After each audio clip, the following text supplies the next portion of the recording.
نحمده ونصلي على رسوله الكريم اما بعد۔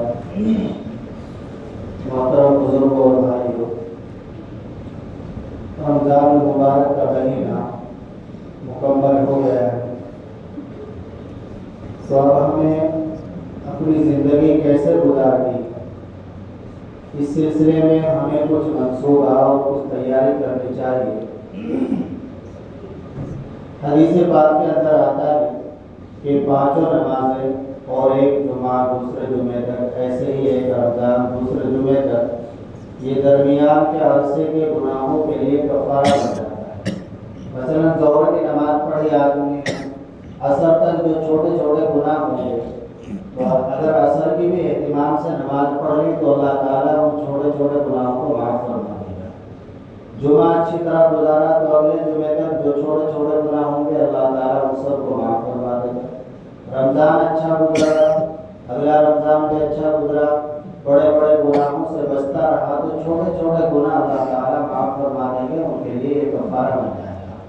تو یہ رمضان المبارک کا مہینہ ہمیں اور آپ کو کچھ سبق دے کر گیا ہے، اس سبق کو ہمیں اپنی زندگی میں لینا ہے، اپنانا ہے، اختیار کرنا ہے۔ پہلا سبق تو رمضان المبارک نے ہمیں اور آپ کو یہ دیا کہ وہ ہے عبادات کا اہتمام۔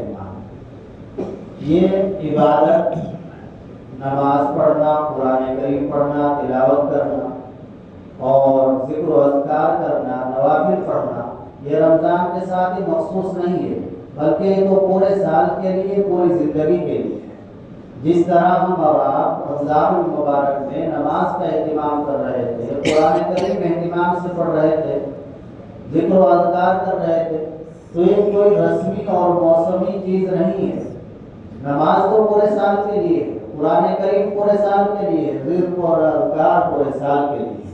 تو ایک ارادہ ہمیں یہ کرنا ہے کہ جس طرح اہتمام کے ساتھ ہم نے اللہ کی عبادت رمضان المبارک میں کی، نماز پڑھی، قرآن کریم کی تلاوت کی، ذکر و اذکار کیا، تو انشاءاللہ پورے سال اسی طرح کرتے کریں گے انشاءاللہ۔ ایک سبق تو ہمیں رمضان المبارک سے یہ لینا ہے، یہ تو پورے سال کے لیے، کوئی موسمی اور وقتی چیزیں نہیں۔ اور دوسری چیز ہے ضبط نفس، صبر و تحمل۔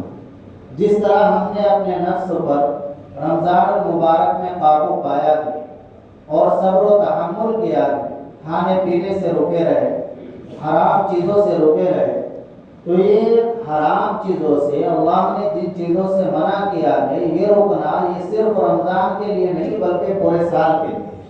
تو ایک سبق ہمیں اور آپ کو یہ لینا ہے کہ جس طرح رمضان المبارک میں ہم نے اپنے نفس کو ان چیزوں سے روک کر رکھا جن چیزوں کے استعمال سے اللہ نے منع فرمایا ہے، تو ایسے ہی ایسی چیزوں سے کہ جن سے اللہ ناراض ہوتے ہیں، رسول اللہ ناراض ہوتے ہیں، ان سے ہمیں پورے سال روکنا ہے، اس طرح زندگی گزارنی ہے۔ معلوم نہیں کہ ہماری کتنی زندگی ہے، کتنے دن ہم زندہ رہیں گے، کتنے دن ہم تندرست رہیں گے، تو اس سے پہلے کہ ہم بیماری میں مبتلا ہو، موت آئے، تو اپنی زندگی کو اللہ کی مرضی کے مطابق ڈھالیں، اللہ کو خوش کرنے کی طرف چلیں، وہی زندگی کامیاب ہے۔ ایک تیسرا سبب اس مہینے میں ہمیں یہ دیا ہے، وہ ہے ایثار اور ہمدردی۔ جس طریقے سے انسان اس مہینے میں ایثار، ہمدردی کرتا ہے اور صدقہ و خیرات کرتا ہے، غریبوں کی ہمدردی کرتا ہے، ان کی ضرورتوں کو پورا کرتا ہے، تو یہ چیزیں بھی کوئی وقتی نہیں ہے بلکہ یہ بھی پورے سال کے لیے ہے۔ پورے سال کے لیے ہمیں یہ سبق لینا چاہیے کہ اللہ نے ہمیں اگر مال دیا ہے تو اس مال سے ہم ضرورت مندوں کی ضرورت کو پورا کریں اور اللہ کا شکر ادا کرتے رہیں کہ اللہ نے مجھے اس قابل بنایا ہے کہ میں اللہ کی مخلوق کے کچھ کام آ رہا ہوں۔ جب انسان کے اندر یہ جذبہ ہوگا، یہ فکر ہوگی اور یہ سبق ہم لیں گے، اس طرح ہم اپنا پورا سال گزاریں گے، تو انشاءاللہ پھر ہماری زندگی کے اندر چین و سکون آئے گا۔ قرآن کریم پڑھنے کا خاص طور سے روز معمول بنائیں، اپنی زندگی کا معمول بنائیں کہ روز کم از کم 1 پارہ پڑھیں۔ گھروں میں بھی اس وقت تک کوئی بچیاں کام نہ کرے جب تک کہ قرآن کریم کی تلاوت نہ کریں۔ گھروں میں اس بات کی تاکید ہونی چاہیے کہ فجر کی نماز پڑھے اور فجر کی نماز سے پہلے سب سے پہلے قرآن کریم کی تلاوت کرے، چاہے اس وقت پاؤ پارا آدھا پارا ہی پڑھے، اس کے بعد پھر دوسری نماز کے بعد پڑھ لے، دن میں کم سے کم ایک پارا تو اللہ کے قرآن کا پڑھ ہی لے، اور جو حافظ قرآن ہے وہ کم سے کم 3 پارے پڑھے۔ تو اس طرح کا ہم ارادہ کریں کہ انشاءاللہ ہم اپنی زندگی کو صحیح گزاریں گے۔ اللہ کے ایسے ایسے بندے بھی اس دنیا میں گزرے ہیں کہ جو مدتوں تک روز ایک قرآن کریم پڑھتے رہے۔ یحییٰ بن سعید القطار ایک محدث نے 20 سال تک ان کا معمول رہا روز ایک قرآن پڑھنے کا، روز ایک قرآن پڑھنے کا۔ پھر اللہ کے بندے ایسے ہیں کہ جو روز ایک قرآن پڑھتے ہیں،